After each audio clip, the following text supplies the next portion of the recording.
Gift পেতে বা খুলে দেখতে কার না ভালো লাগে বলো। দেখি তো এর মধ্যে কি সারপ্রাইজ আছে। দেখছি একটি কলম এবং একটি কার্ড। কার্ডে যে কী ভাষা লেখা বুঝতেই পারছি না, কোন দিকে উল্টা আর কোন দিকে সোজা সেটাই বুঝলাম না। আচ্ছা এটা কি বলো তো? নির্ঘাত এটা শোপিস। আমি যখন খুললাম তখন এটাকে আমার মনে হয়েছে শোপিস। তোমাদের কি মনে হয়েছে বলো তো? আসলে এটা কিন্তু শোপিস না, এটা হচ্ছে কেক। তো ভাঙলাম এবং খাইলাম। এবার চলো সারাদিনের কি কাজ তোমাদেরকে সাথে শেয়ার করি। হ্যালো ভিউয়ার্স, কেমন আছো? তো প্রথমে দেখো ঝাড়ু দিয়ে পরিষ্কার পরিচ্ছন্ন করে সুন্দরভাবে নিট অ্যান্ড ক্লিন করে এখন রান্নাতে চলে যাব। আজকে মুরগির মাংস রান্না করব।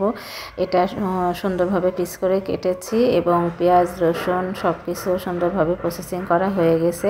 তো এগুলোকে ব্লেন্ডার করতে হবে। এই ব্লেন্ডারটা আমার খুবই প্রিয়। এটা চায়না থেকে নিয়ে আসা। দেখতে ছোটোখাটো হলে এর কিন্তু খুব গুণ। তো এর দুইটা জগ আছে, এটা দিয়ে সব ব্লেন্ডার করতে হয়, এটা দিয়ে জুস করতে হয়। জুস বানানোর জন্য এই জারটা ইউজ করতে হয়। তো আমি মাংসের মধ্যে টমেটো দেবো, এই জন্য এটা কেটে রেখেছি। এখন এগুলো সব সুন্দরভাবে ব্লেন্ডার করে নিব। তো আমাদের মেয়েদের সারাদিন কাজই তো হচ্ছে এই হাঁড়ি পাতিল নিয়ে খেলাখেলি করা, তোমাদেরকে আগেই বলেছি। তো মাংসর মধ্যে মুরগির মাংসের মধ্যে আমার আবার আলুটা খুব ভালো লাগে, এই জন্য আমি আলু দিচ্ছি। তো যেটা বলছিলাম যে আসলে গিফট পেতে সবারই খুব ভালো লাগে। ওইটা তোমরা কে কে দেখে মনে করেছিলে বলো তো যে ওটা শো পিস?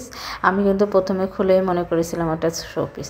তো দেখো আমি হচ্ছে আদা পেস্ট করতে ভুলে গিয়েছিলাম। তো আমি ধামাল তিস্তাতে আদাটা পেস্ট করে নিলাম। এবার আমি মাংসগুলো সুন্দরভাবে পরিষ্কার করব। মুরগির মাংস কিন্তু অনেক সুন্দরভাবে ধুতে হয়। আমি অনেকবার পরিষ্কার করি, কারণ না হলে এটা আমার কাছে একটু গ্যাস করে। আমি খুব সুন্দরভাবে এটাকে নিট অ্যান্ড ক্লিন করে নিই, কারণ ভালোভাবে পরিষ্কার করলেই তবে সেটা খেতে ভালো লাগে। তো রান্নায় সোজা চলে গেলাম, বেশি কথা না বলে কারেন্টের চুলায় কড়াইটা দিয়ে দিলাম। আমি আজকে কারেন্টের চুলাতে রান্না করব মাংসটা।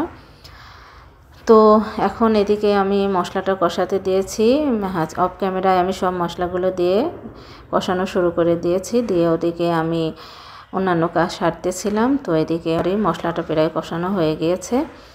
এখন মশলাটা যেহেতু কষানো হয়ে গেছে, এর মধ্যে আমি টমেটোটা দিয়ে দিব। টমেটোটা দিয়ে মশলাটা আমি আরেকটুক্ষণ কষাই নিব। মাংসের টেস্ট কিন্তু আসলে মশলা কষানো এবং মাংস কষানোর মধ্যেই ডিপেন্ড করে। এ পর্যায়ে আমি মাংস দিয়ে এটাকে সুন্দরভাবে কষিয়ে নিলাম। তো কষাতে কষাতে আমি একটু ঢেকে দিলাম। দিয়ে ওদিকে আমার আরও অন্যান্য কাজ আছে, অনেক নোংরা হয়েছে, ওগুলো আমি সুন্দরভাবে পলিথিনের মধ্যে নোংরাগুলো গুছিয়ে দিচ্ছি। দিয়ে আমার সব হচ্ছে জিনিসগুলো আমি সুন্দরভাবে ধুয়ে একটা একটা করে নিট অ্যান্ড ক্লিন করছি। এ পর্যায়ে মাংস প্রায় কষানো হয়ে গেলে আমি আলুটা দিয়ে দেব। আসলে আমাদের মেয়েদের কিন্তু রান্নার ক্ষেত্রে কখনোই কিন্তু হাত কামাই যায় না। একটার পর একটা যেন কেমন, পরীক্ষার হলে যেমন আমরা প্রশ্নের উপর প্রশ্ন লিখি, রান্নাঘরে আসলে আমাদের হাত কিন্তু চলতেই থাকে। তো ওদিকে মাংস হতে হতে অফ ক্যামেরায় আমি পানি দিয়ে দিয়েছি। দিয়ে মাংস হতে হতে এদিকে আমি পুরো রান্নাঘরটা নিট অ্যান্ড ক্লিন করে নিচ্ছি। এক্ষেত্রে আমি এই ফোমটা ইউজ করে আমার হচ্ছে নিট অ্যান্ড ক্লিন করতে বেশি সুবিধা হয়। আর যে নোংরাগুলো হয়েছিল ওগুলো আমি নিয়ে যাই ডাস্টবিনে, এখন ফেলে দিচ্ছি। ওদিকে মাংসটা ততক্ষণে বলো করতে থাক। গিফটের কেকের ওপরে লেখাটা দেখে আমার নিজেকে মূর্খ মনে হলো। মূর্খ যেমন অন্য ভাষা বোঝে না, আমার আজকে ভাষাটা সেমন মনে হলো। আমি বুঝতে পারছিলাম না, নিজেকে মূর্খ মনে হচ্ছিল।